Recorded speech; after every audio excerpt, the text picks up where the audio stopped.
I always had a dream and a goal to work with Eminem at some point in my career, but I knew it was just a matter of timing.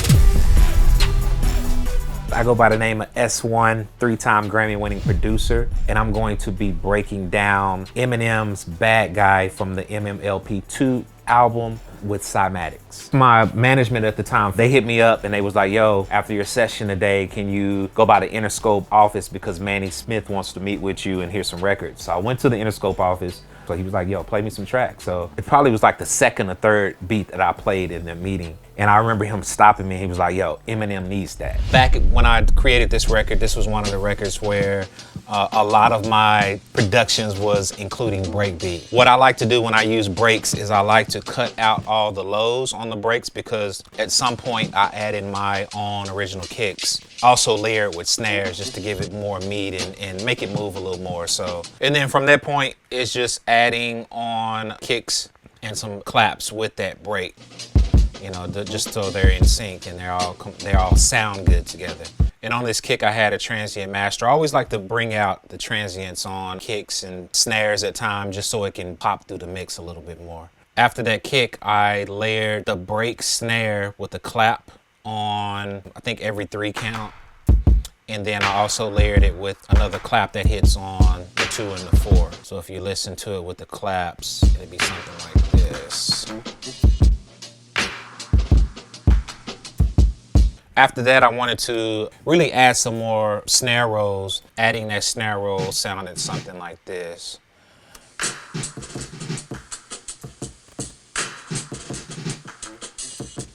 Another snare roll that I used as well.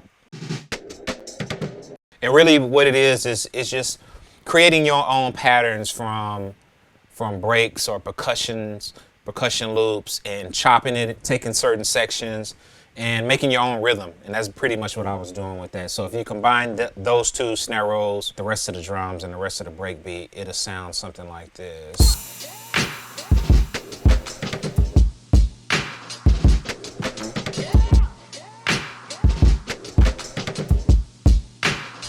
I guess it was maybe like 3 weeks later, Manny calls me. He's like, yo, Eminem is really loving his joint. He's asking for the Pro Tools session. Usually with Eminem, if he's asking for the Pro Tools sessions, there's usually like an 85 to 90% chance that he's gonna use the record. That was, of course, was exciting just hearing that. So probably about a month before the album came out, I got the call that the song was the intro for the album. I was excited, man. That was my second Grammy-winning album being a part of too.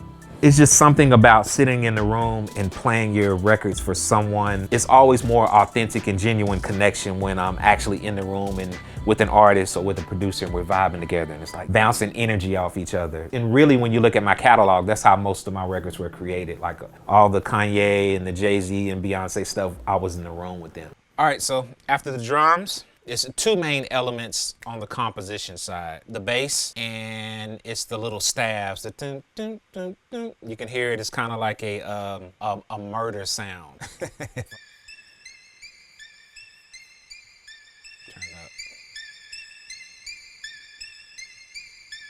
And this is with the bass.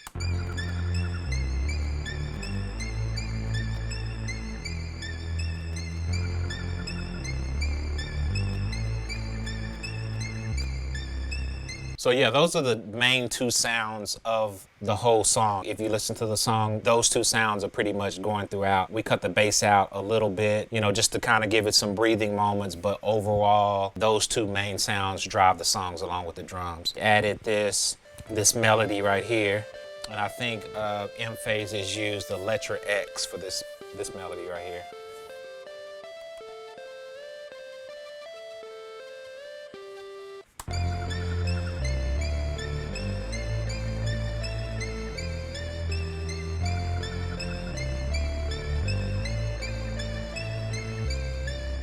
After those sounds, it was really just filling in the gaps and layering another synth layer right here, or string synth layer.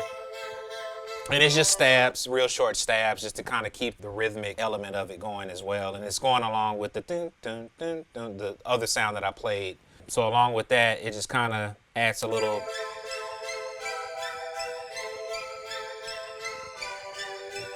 I think one of the last elements of the synth sounds is the chords, and this comes in on the chorus of the song. And we just wanted to kind of fill that space even more. During the verses, you're getting mainly just drum, bass, arpeggiated synth sound. But then on the chorus, we wanted to kind of gel it together and make it full, make it the whole production bigger.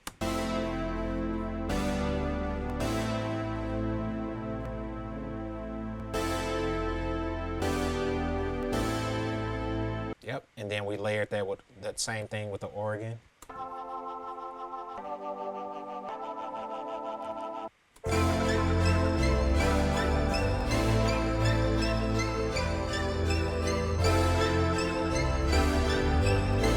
Chorus section, and back to the verse.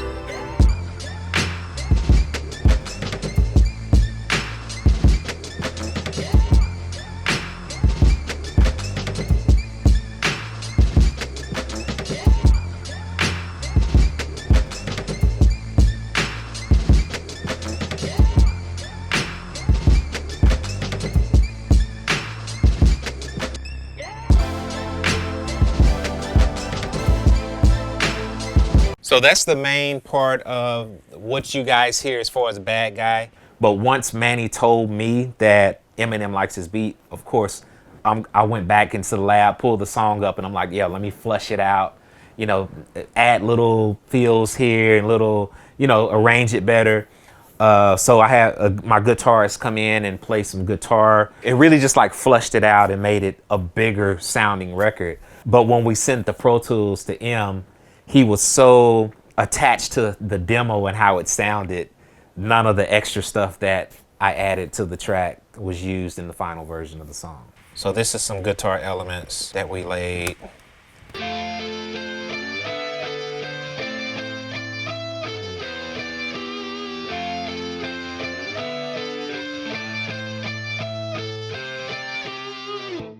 think these grunge guitars were we added as well. Like I said, those were not used in the final record. The female vocal hook is actually my good friend Sarah Jaffe. At that time, me and her had a group together called The Dividends. We had an EP that we released. She would just come over to my house every other day and we would just write songs for people. The Bad Guy, when we sent that beat, it had the hook on it. I definitely think writing hooks or having hooks on your production gives you an edge. So this is the vocal that she laid. Eminem really loved the hook. And we really feel like that was a big part of him keeping the record as well because the concept fit what he wanted to write about. I flee the scene like it was my last ride. You see right through. Oh, you had me pegged the first time. You can see the truth, but it's easier to justify what's bad is good. And I hate to be the bad guy. And I hate to be the bad guy. And I hate to be the bad guy. So yeah, that chorus was perfect. When I originally did this beat, I did not think Eminem. I just didn't. It wasn't until I got into that meeting with Manny and he was like, yo, Eminem needs this beat. And immediately I could hear Marshall's voice on this record. So yeah, there was no intention of Eminem being on this beat when I originally did it. It's realizing that too, that it may not be the timing right now. It may be 2 years later, maybe 5 years later to where it catch up and that vibe that you did 5 years later is in the vibe that the artist is in today. So it's just matching the vibes. Be very authentic to who you are. I don't get in rooms trying to be extra or being something that I'm not. I would say whatever you're doing, first of all, become great at what you do. Be able to add on or add some type of value to people. So consistently put yourself out there and add value to someone else. Yo, what's good? It's 3-time Grammy-winning producer S1. And if you guys are interested in taking your production to the next level, I'm working on something really special with Prod Secrets called Project Impact. It's basically gonna be a 6-week boot camp for music producers that want to level their production game up. Just go to prodsecrets.com.